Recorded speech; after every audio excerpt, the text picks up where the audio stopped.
What's up guys, Eric Vasquez here with a brand new tutorial for you from Design Cuts. Now in this lesson I'm going to be showing you guys how to create a healthy designer-inspired cookbook cover. Now to create this tutorial we're going to be using some awesome elements from the Definitive Type Lovers collection featuring fonts from some of the most popular foundries in the world. From the freebies folder for this tutorial that you guys will be able to use to follow along with, you'll have access to some cool illustrations and outlined fonts from artists such as Lisa Glanz, Zetafonts, Latinotype, Fenotype, and My Creative Land. So if you're ready to get started, let's jump right in and start up Photoshop.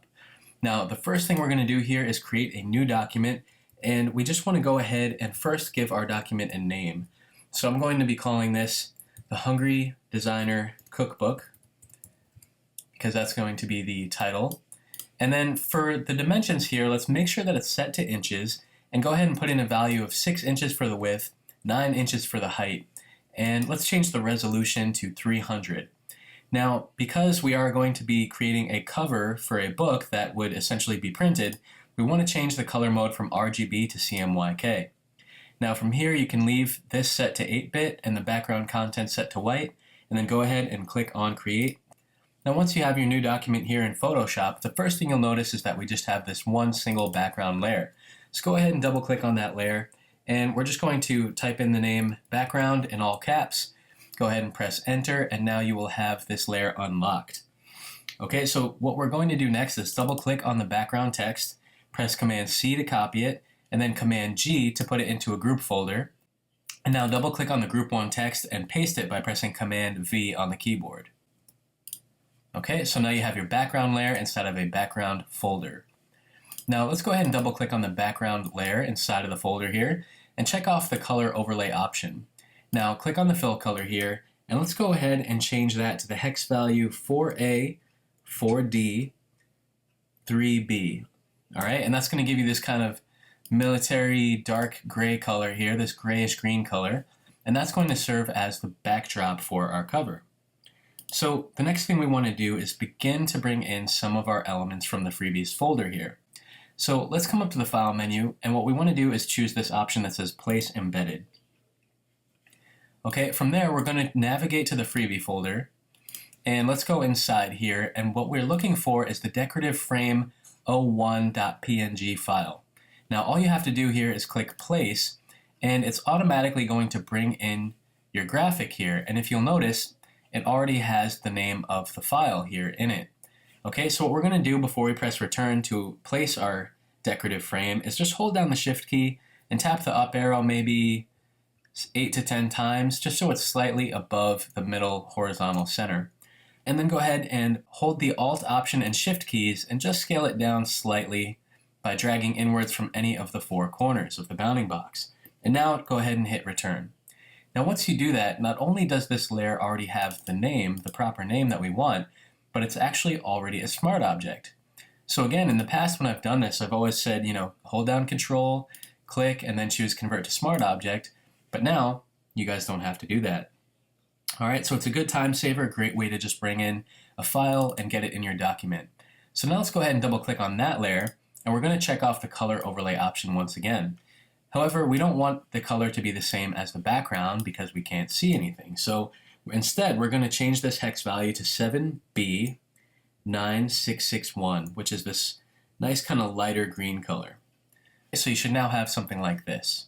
And what we're going to do before we move on is just select this layer, press Command G to put it into a group folder, and I'm just going to rename it Decorative Frame. Alright, just like that, nice and easy. Okay, so now let's repeat that. We'll come back up to the File menu, choose Place Embedded, navigate to your freebie folder, and this time let's go ahead and open the beardedmandecorative.png file. Now this one is going to be quite large when you bring it in, so again, hold the Alt, Option, and Shift keys, and then drag inwards from any of the 4 corners of the bounding box to scale it down. And once it's about there, maybe even a little bit smaller, let's say about yay big. Alright, press return to apply the changes again. Now I'm just going to hold the shift key and tap this up a little bit, just so I can visually center the bearded dude in the middle of my image. Now once you're happy with the size and the placement of the bearded guy, what we want to do is press Command or Control on a PC plus J on the keyboard 2 times, and that's going to create 2 copies of that layer, so you should end up with 3 altogether. Now select the top layer, hold the Shift key and select the bottom copy, press Command G to put it into a group folder, double click on the Group 1 text, and change the name of the folder to Bearded Man. Now, instead of double clicking on a layer to change the layer styles, we're going to double click on the group folder. And we can just go ahead and go about this the same way by checking off Color Overlay. And now let's change the fill color for this layer. Instead of using the light green color, we're actually now going to use a pale shade of yellow. So go ahead and type in the hex value FAE659, then go ahead and hit OK 2 times to apply the changes and close out of both panels. Okay, so moving along, come back up here, and we're just going to repeat this process now to bring in a few of our other freebies. Now this time what we're looking for is the designer text. Okay, so if you come in here, this one is from Zetafonts. We're looking for designer EPS. Now you'll notice in your freebie folder, mine might be set up a little bit differently, but you'll notice that there are various versions of EPS files in here. So you just want to go ahead and use whichever version matches up with the version of Illustrator that you have. Okay, so I've got CC, CS6, 5, 4, and EPS 8 going way back, just so you guys shouldn't have any issues following along. But once you've selected the appropriate EPS file, go ahead and hit place, and then you'll see that this menu pops up because we are dealing with a vector EPS file. You don't have to worry about this for now, so just go ahead and click OK. Alright, press return on the keyboard to apply the changes, and then come back up here, choose Place Embedded again from the File menu, and this time choose the Cookbook EPS file. Hit OK, and then go ahead and press Return again. So we've got 2 outline text files in here, the Designer, Cookbook, both one on top of each other. Now we want to make sure that these are the same size, and from the look of it, if I press Command T, it looks like the Designer text is slightly taller. So I'm just going to fix that by holding the Alt, Option, and Shift key, pressing Command T on the Cookbook CC EPS file, or the Smart Object layer, and then dragging out until the height matches that of the designer text below. So now they should be about the same size. So I'm going to select the Cookbook CC file, or CC layer, hold the Shift key and select the outline designer text below so that both are selected at the same time, and then press Command T to do a free transform, hold the Alt, Option, and Shift keys, and drag inwards from any of the 4 corners of the bounding box. Now we're going to go ahead and move this just off to the left here, maybe make it a little bit smaller so that it fits nicely inside of our decorative frame in the background. Okay, and I'm going to hold the Shift key and just tap it over a few times to the left. And what I'm going to do now is select only the Cookbook layer, press Command T again, and then hold Shift and just drag this text over to the opposite side. So we've got Designer on the left side and Cookbook on the right, just like that. Okay, so you should have both of these files in here now. Now what we're going to do is again select both of these layers by holding the Shift key, press Command G to put them into a group folder, double click the Group 1 text and change the name to Designer Cookbook. Now double click on the group folder, check off the color overlay option. We're going to change the hex value from this pale yellow color to 7EBFB7, which is this nice kind of grayish blue color. Then go ahead and hit OK twice to apply those changes. So you should now have something like this. Alright, let's move on and continue bringing in some more of our freebies from our freebie folder. Going back to Place the Embedded, and I'm going to come back here for a second just so that I can find the Ornament EPS file. I'm going to use the CC version because that's the version of Photoshop and Illustrator I have. Choose Place and then click OK to bypass that next pop-up. Now I'm going to hold Alt, Option, and Shift once again and drag inwards from the top right corner, but any of the 4 corners will work. And now just hold Shift and drag in from here so that I can scale this down a little bit because I want it to just serve as a nice kind of decorative underline below my designer text. Now once you've done that and you're happy with the size and the placement of your ornament, press Command J to duplicate it, Command T to apply a free transform, and now hold the Control key and click on this copy to reveal a drop-down menu. Now from this menu we're going to choose Flip Horizontal, and now from here we're going to click, hold the Shift key, and slide this copy over so that it's beneath the Cookbook text. Okay, so you should basically have a mirror image of those ornaments. Now select the top copy, hold Shift and select the copy just below, and press Command G to put them into a group folder, and just rename this folder Ornaments. Double click on the group folder here, check off color overlay, and then when you click inside of this color window here, like we've been doing, you can manually type in a hex value, but if I move my cursor outside here, you can see that I'm getting this eyedropper tool. So I can simply click on an area of this lighter green from the decorative frame to sample that exact same color. And then you can check the hex value to make sure that it's the same, which it is. Press return on the keyboard twice to apply the changes. Now you'll notice that so far, our bearded man, our text, our ornaments, everything is kind of overlapping this ornate frame in the background.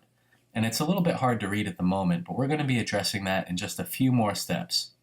Okay, but in the meantime, we're going to continue to build up our composition. Come back up to the File menu, choose Place Embedded, and we're now going to import our hungry text. This is going to be our main part of our title here. So this is coming from My Creative Land. We're going to select the hungry CC, in my case, EPS file, and it should look like this. It already has a bit of a curve to it. It's got these nice kind of serifs, these blocky, chunky serifs on the side, and we're going to choose Place. Now click OK to bypass this rasterized EPS format dialog box. And now we're just going to hold Alt, Option, and Shift and scale it down slightly, not too much, just a little bit. Click and hold the Shift key and move this up. Okay, somewhere about there. All right, and you'll see that it's got a little bit of distress on it too, which is pretty cool. It makes it look a little more, kind of fun and vintage. All right, but it also kind of matches up with that hand-drawn style that we're getting from these nice illustrations here. Okay, so we now have our hungry text, which has a nice curve to it, on top of our bearded man and the designer cookbook outline text layers. So now press Command G to put that into a group folder. Just call it hungry, and then I'm going to double click on the folder to bring up the layer styles, and then change the color overlay to, let's see, maybe we can try a different color here. So let's this time go with DE6C2A, which is this nice kind of orange color here. Go ahead and click OK twice to apply the changes, and you should now have something like this. We're not going to stop there. We're going to continue bringing in a few more outlined text layers. So I'm going to repeat the process of going to the File menu and Place Embedded. This time we're looking for our tagline. Okay, so the tagline is from Zetafonts here. I'm going to select that EPS file and choose Place. Click OK. And now once again, hold Alt, Option, and Shift and bring this one down a little bit. Click and hold the Shift key just to move it down here a little bit more. Scale it down a bit more if you like. And then hold the Shift key and tap the down arrow a few times just to get it in place. We don't want to crowd the bearded guy too much, so I'm just trying to give it a little bit of breathing room here. Now, with that layer selected, press Command G, rename the Group 1 folder tagline, and then what we're going to do is apply the same color overlay effect that we have on our hungry text here to the tagline. So instead of going in and manually inputting that hex value, all I'm going to do is hold the Alt Option key and click and drag this small FX icon from the hungry group folder onto the tagline group folder. And you should now have the exact same color applied. Now I'm going to come back up to the File menu, choose Place Embedded once again, and this time I'm going to be looking for the Publishing Co. EPS file. All right, this one is courtesy of Latinotype. And let's just go ahead and bring this one in here. Choose Place, click OK, and now hold Alt, Option, and Shift to scale it down. And we don't want this one to be quite as large, okay? So somewhere around there looks pretty good. Then click and hold the Shift key and just move it down here below the tagline. Now I'm going to make it a little bit smaller, somewhere about there, and then press Return. So as I'm bringing these files in, I'm really just kind of playing around with the size and experimenting because I'm trying to keep in mind the visual hierarchy. And that's an important thing to consider anytime you're doing pretty much any kind of layout is, what's the order of importance for the information? We certainly wouldn't want to have the tagline here being the largest thing in our design, nor do we want to have the hungry text being the smallest. So I'm just trying to keep that in mind as I go along and think about the structure and what you want people to see and to read first. All right, so now that we have this one in place, I'm going to select the Publishing Co. Smart Object layer, press Command G, and just rename this group folder Publishing Co. All right, and now what I'm going to do is apply the same light blue color that we're using for the designer cookbook onto that line. So again, if you recall how we did it previously, all you have to do is hold Alt-Option and click and drag the small FX icon onto that folder. Now you can see here, just below the Publishing Co. group folder, it's actually showing you the effect that's applied. Now I can poke this eyeball out to turn that effect on and off, or I can click on this small arrow just to the right to collapse that effect. Alright, so come back up to the File menu, choose Place Embedded, and you can see we're saving quite a bit of time just by doing it this way instead of opening each file individually in Illustrator, copying and pasting it into Photoshop, and renaming it. But the one that we're looking for now is called Catchword, and then whichever version of Illustrator you happen to be using, just go ahead and click Place to open it up, choose OK, and now hold Alt-Option and Shift to scale that down. Somewhere about there, click and then hold Shift to slide it up. And the reason I'm holding Shift as I slide it is to just make sure that it stays in line. Alright, if I don't hold Shift, I'm all over the place, but if I do hold Shift, it's going to make sure that I keep things lined up pretty nicely. Okay, so once you line that up there, I'm just going to hold the Shift key and tap it up a few times. And now what I want to do is double click on this layer. Okay, I'm going to check off the color overlay option. And for this, I want to change my fill color to, maybe let's use that pale yellow, which is the hex value FAE659. Click Return or click OK 2 times to apply the changes. And now press Command J to create a copy, and then press Command or Control plus the left bracket to move that layer down 1 position in the layers palette. So now your copy should be below the original. So what we're going to do from here, zoom in a little bit, I'm just going to hold the Shift key and tap the down arrow and the right arrow maybe 1 time, and then nudge it over once or twice back towards the left and up. And what I'm going to do now is double click on that layer and check off the color overlay option, click on the color preview here, and then use your eyedropper to sample a little bit of that dark grayish green background color. Alright, it should be the hex value 4A4E3C. Go ahead and click OK 2 times, and you should notice that now there's a little bit of separation between that and the decorative frame in the background. Alright, so we're going to repeat that process by pressing Command J to create a copy, and then Command and the left bracket to move it down 1 place. And now this time let's just tap the down arrow maybe 3 or 4 times, and to the right another 3 or 4 times. Double click on that layer once again, check off the color overlay option, click on the color preview here, and now sample some of that light green color from the decorative frame, and click OK to apply the changes. So you now have this nice kind of offset drop shadow style applied to the catchword up top. So let me zoom out just so you can see how everything looks so far, and we're in pretty good shape.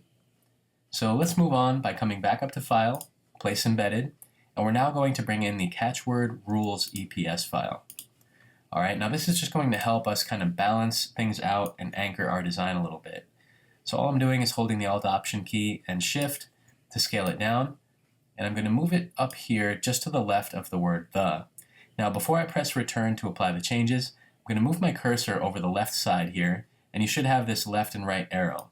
Now once you have that, I'm just going to bring it in a little bit to make the lines a little bit shorter, a little bit less wide, and then press Return. Now what we're going to do from here is grab our FX from the Hungry group folder, hold Alt-Option, and then click and drag that FX icon onto the Catchword Rules layer. Once you've done that, press Command J to make a copy, and then Command T to do a free transform, click and hold the Shift key, and then slide it over to the opposite side. Okay, now the next thing we're going to do from here is select that top Catchword Rules layer, hold the Shift key, and select the bottom catchword copy. Alright, so you should have about 5 layers selected. We've got these 3 layers that make up our catchword here, and we have both copies of these rules selected. Alright, now from here I'm going to press Command G to put them into a group folder, double click on the name, and change it to catchword. Okay, so there we go guys. So far our layers are looking pretty good, nice and organized, so it's very easy to find things should we need to go back and make any changes. So as I mentioned earlier, it's tough to read some of this text just because of the decorative frame behind it. So we're going to fix that right now. Alright, and the way that we're going to do that is by selecting the very top group folder here, which in this case is the Tagline folder, holding the Shift key and selecting the Bearded Man group folder. So pretty much everything except for the background and the frame is selected. Now from there, what we're going to do is press Command J to duplicate all of those layers, and then Command Control plus E to merge them together into one layer. Now you should see that layer at the top of your layers palette over here. It's simply called Tagline Copy, but the name isn't really important. So what is important is that we hold the Command or Control key and click on the layer thumbnail to activate a selection. Now you should see these marching ants around all of your elements here, indicating that the selection is active. What we're going to do next is come up to the Select menu and choose Modify, Expand, and enter a value of 20 pixels and then click OK. From here, press D on the keyboard to make sure that you have your default color selected, and black should be your foreground color. And if it is, go ahead and press Alt, Option, and Delete on the keyboard. And that's going to fill your expanded selection with solid black. Now from here, press Command or Control plus D on the keyboard to deselect everything, and then press B, which is the shortcut for your brush tool. Now you should see it active over here on the left side. And now let's take a look at the top toolbar here, where we can see that we have a hard round brush selected, about 25 pixels in size, a full 100% opacity and flow. And the smoothing, you can just leave it set to 10 or crank it all the way up, because what we're going to do now is zoom in a little bit. We're going to use the right bracket just to make it a little bit larger, all right? Or you can use the left bracket to make it smaller, just a handy little shortcut there. And what we're going to do is just use our solid black brush to fill in some of these gaps here. All right, so we just want to paint in any of these areas where we have some kind of weird gaps in between the text. All right, so you can see I'm just kind of going in really quick and filling in some of these areas. And you guys will understand why in the next step. All right, so come in here and I'm just brushing over any of these open areas here on the bearded man. All right, just a few more clicks, just to get that looking right. All right, and there we go. Now I'll press Command 0 to zoom out and fit that all to screen. And what I'm going to do now is hold the Command key and once again click on the layer thumbnail icon of our new selection, which should be filled in with solid black. Now I'm going to poke out the eyeball to turn off the visibility of that layer and come down here and select the Decorative Frame group folder. Now once that layer is selected, come back up to the Select menu and choose Inverse to invert our selection. And now all we have to do is come down to the bottom of the Layers palette and click on the Add Layer Mask icon. And doing that is going to knock all of those shapes out of the frame so that we have a little bit of space and breathing room, making it much easier to read all of these elements in our design. And if you need to, just make sure that the layer mask is selected here. You can always come back in with your brush tool and use solid black to brush out any other areas that you want to hide. So there may just be like tiny little pieces, of color that you want to clean up and remove. And you can just simply do that by using your black round brush. All right, but that's looking pretty good so far. And it's much easier to read. So at this point, you can trash that, black selection up here. You can just get rid of that layer, toss it aside, and now we can move on. So the next thing I'm going to do is press I on the keyboard to get my eyedropper tool, and just click on an area of this reddish-orange color to make sure that it's your foreground color. Now from here, let's go ahead and make a new layer by clicking the new layer icon at the bottom of the Layers palette, and then go ahead and press the letter U on the keyboard. Now by default, the letter U will get you this rectangle tool, which you can see over here on the left side. But if you click and hold on that tool, you'll actually reveal this panel showing us a few other options. And the one that we're concerned with is the Custom Shape tool. So once you have your Custom Shape tool, take a look here at the top toolbar. You'll see over here towards the right you have the shape. And if I click on this little downward pointing arrow here, it'll reveal this panel showing you all of these different shapes that you can choose from. But the one that we're going to be using now kind of looks like a square overlapped with a diamond. All right, and this is going to be a burst that we're going to add to our design. We're actually going to add 2 of them. All right, so now on your new layer, all you have to do is click and hold the Shift key and drag out a new shape. All right, make it about that big, and you can see all of the points here on the shape. Now we're going to click to select our Move tool all the way at the top here, and then let's go back up to the File menu and choose Place Embedded, because we're going to add a little bit of text now inside of our shape. Okay, so for this part, I'm going to select the Callout to EPS file and choose Place, and then go ahead and click OK. Hold Alt, Option, and Shift and scale it down a bit. And now I'm just going to try and place it nicely inside of my custom shape. Alright, so maybe make it a little bit smaller and zoom in if you need to by pressing Command or Control and the plus sign on the keyboard. And then we'll just kind of eyeball it, give it a little bit of padding around the edges. Alright, and tap it into place. Now from here, go ahead and double click on the layer to bring up the layer styles and check off the color overlay option. And now let's go ahead and change the fill color of our callout text. Okay, this time I'm going to use the hex value FCF9CE, and then go ahead and press return or enter twice on the keyboard to apply the changes. Now select your top layer, hold shift and select the shape layer below, and then press Command G to put it into a group folder, which we're going to rename callout2. Right, before moving on, now we'll grab the whole group folder, press Command T, and move your cursor over the top corner, hold the shift key and just rotate it about 15 degrees like that. So now we can kind of, just rotate that to make it a little bit more dynamic. And I'm just going to nudge it into place here by holding shift and using my arrows. Now once you're happy with the size and positioning of your callout, press Command J to duplicate it, Command T to apply a free transform, and then click and hold the shift key and move it over to the opposite side because we're going to create another callout. Okay, so what we're going to do now, press return to apply the changes, rename this folder instead of callout2, callout1, and then go ahead and expand it by clicking the small arrow here to the left. What we're going to do now is come back to the File menu and choose Place Embedded. And this time we're going to select the callout1 EPS file, choose Place, click OK, and then let's do the same thing by scaling this down while holding Alt, Option, and Shift on the keyboard. And let's just move it over here so we can see it.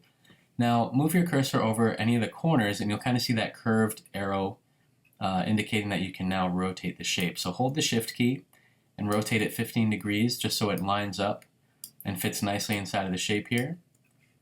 Alright, and then hold Alt, Option, and Shift to scale it down just a bit more proportionally from the center and press return to apply the changes.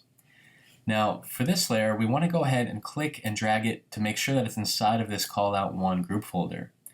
Now in addition to that, we're going to hold the Alt Option key and click and drag the small effects symbol from callout2 onto callout1 to make sure that it has the same color overlay effect applied. Now make sure you're inside of your callout1 group folder and then go ahead and press delete on the callout2 layer. Okay, so you should just be left with the callout1 layer inside of the callout1 folder. Now I'm going to press Command T just to scale that up a little bit more. Hold Alt, Option, and Shift and just make it a little bit bigger. And then press return to apply the changes. Now I'm going to try to just visually center this one here inside of my custom shape. Okay, and then what I want to do is actually rotate this the other way. So I'm going to close that folder there, collapse the callout1 folder, press Command T to do a free transform, and now I'm just going to rotate this in the opposite direction. Okay, so kind of like negative 15 degrees or so in counterclockwise instead of clockwise. Alright, and then go ahead and press return to apply those changes, and then press Command 0 to fit this to your screen. Now you should have something like this so far with both of your callouts in place on the opposite sides of this Starving Artist Publishing Co. text. Alright, and we're in pretty good shape, so now we can actually focus on fleshing out the background a little bit because it's looking a little bit plain, a little bit boring. So now we're going to jazz it up and make it fun. And to do that, we're actually going to begin using some of the freebies from Lisa Glanz here that we're going to be using to spice up our cookbook cover design. So I'm going to do what I've been doing all along to bring in my files here by going to File, Place Embedded. And let's first navigate to the Squash PNG layer. Alright, so that's in here in the freebies folder. Choose Place. Alright, and now you can see that this is a giant squash just completely taking over our cookbook. So we're going to need to scale that down a bit. So hold Alt, Option, and Shift. Click and drag to make it smaller. Alright, and now I'm just going to maybe rotate it a bit more just so it fits nicely over here towards the bottom of my design. Alright, hold Alt, Option, and Shift and maybe make it a little bit smaller, and then press return once you're happy with the size and the placement of the image. Now I'm going to double click on the layer to bring up the layer styles, choose Color Overlay, and this time I'm going to use maybe that same pale yellow color from earlier. So the hex value for that, if you remember, is FAE659. Alright, now go ahead and press return 2 times to apply the changes.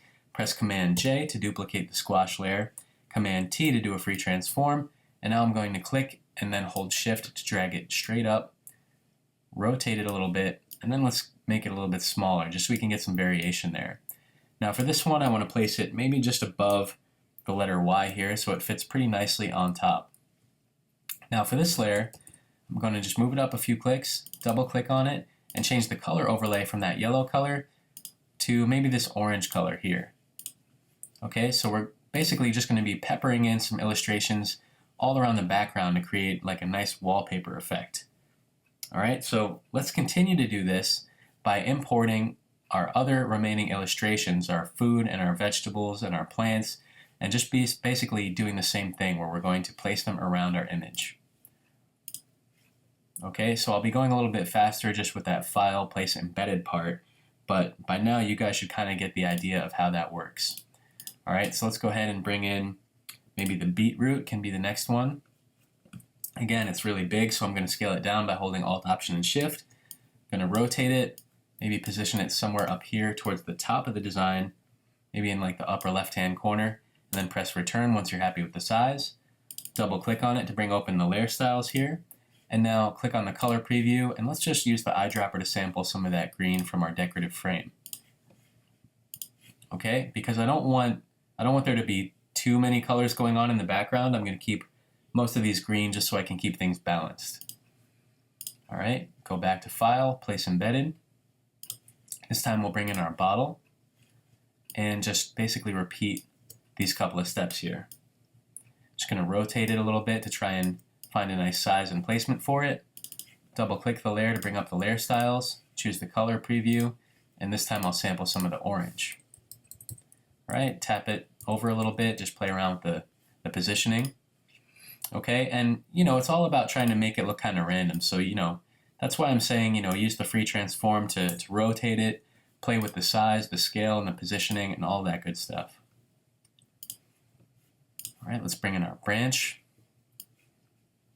This one can be a little bit larger.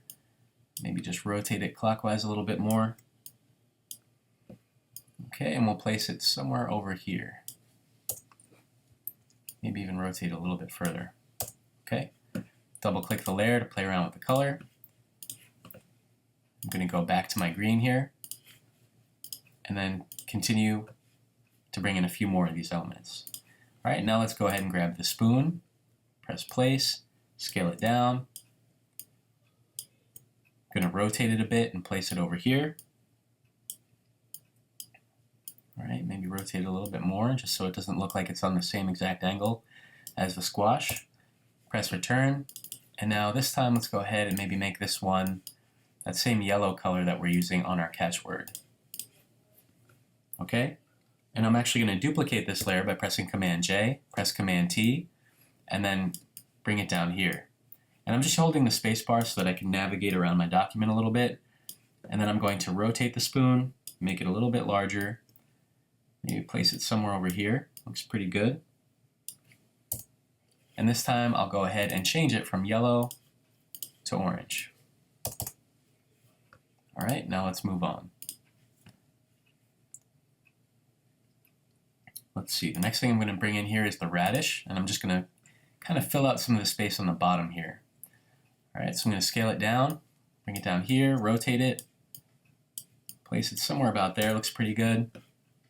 Now let's go ahead and make this layer that lighter green color. Okay, looking good, looking good. Back to File, Place Embedded. Let's go ahead and open, which other one do we have here? Flower Branch 3. Place that in our file, scale it down a bit. Okay, and I think for this one, I'm going to rotate it and maybe, crop it here a little bit so that it's just coming on the bottom. Double click the layer and let's go ahead and make it green. And I'm actually going to move the spoon over a bit too now because I don't want to crowd that area too much. All right, so I'm just going to hold the Shift key down and use the arrow to tap it over. Select my Flower Branch 3 file, press Command J to duplicate it, and then Command T to do a free transform, and now I can just move it up here to the top. I'm going to rotate it and move it in the corner. Somewhere about there looks pretty good. And then let's just go ahead and crop that out. Press return to apply the changes. And then let's just bring in a few more elements. Alright, next we're going to bring in our lemon. Choose place. Scale it down a bit here. Now I'm just going to rotate it and scale it down a bit more. Fill in this space here on the bottom left and then double click on the layer to bring up the layer styles and use that pale yellow color here for the fill of the lemon. Press OK to apply the changes. And we're almost there. So let's go ahead now and bring in the onion half. Place that one over here towards the left side, maybe coming slightly off of the page a little bit. Scaling it down. And we'll fill that one with our light green color once again. Next I'll be bringing in the Marrow PNG file. And I'm going to place this one, I think, below the burst on the opposite side here. Maybe just rotate it a bit more. And play around with the positioning. Okay, I'm going to double click on that and use the same light green color. And then hold Control and click on the squash. And you see when I do that, it gives me this drop down menu where I can choose a squash and it goes right to that layer so that I can move it down a bit. Alright, and we'll go back one more time. And this time we want to open the Leaf 2 file. Alright, now for this one I'm going to scale it down and place it down here on the bottom right of the image. Okay, somewhere about there looks good. And now let's just go ahead and double click on that layer, check off color overlay, and use that same light green color. Now at this point we filled out most of our background and it's looking pretty good. You can see how just by having a few of these shapes in color, either in orange or yellow, that it's really adding a lot to our design. Okay, so once you have all of these illustrations in here, we're going to select the top one, scroll down and hold the Shift key and select the very bottom one, and then go ahead and press Command G on the keyboard to put them all into a group folder. Double click on the group 1 text and just rename this layer Wallpaper. Alright, so that's the wallpaper for our background. And I'm just going to move it down one place in the layers palette, which again, to do that is the keyboard shortcut Command or Control plus the left bracket on the keyboard. If you press the right bracket, it will actually move it up. So we're just going to move it down here so it's just above the background group folder. Alright, so that about does it, guys. We now just completed our Hungry Designer Cookbook cover, which we created using some fun and cool illustrations and outlined fonts from the Definitive Type Lovers collection. Alright, so again, this is a massive collection of, some great fonts, some cool illustrations, and stuff that you guys will be able to use in just about any of your design projects. So one of the biggest things is, anytime you're creating something, you could spend hours looking for, the perfect font for design. But you guys don't have to worry about that with this collection because you'll have all of these fantastic typefaces right at your fingertips. So I hope that you guys enjoyed this tutorial. I hope that you picked up some new tips and tricks along the way. As always, we'd love to see what you guys do with these assets and your own work. And please feel free to go ahead and share that with us. Once again, thank you guys for watching. My name is Eric Vasquez, and we'll see you next time.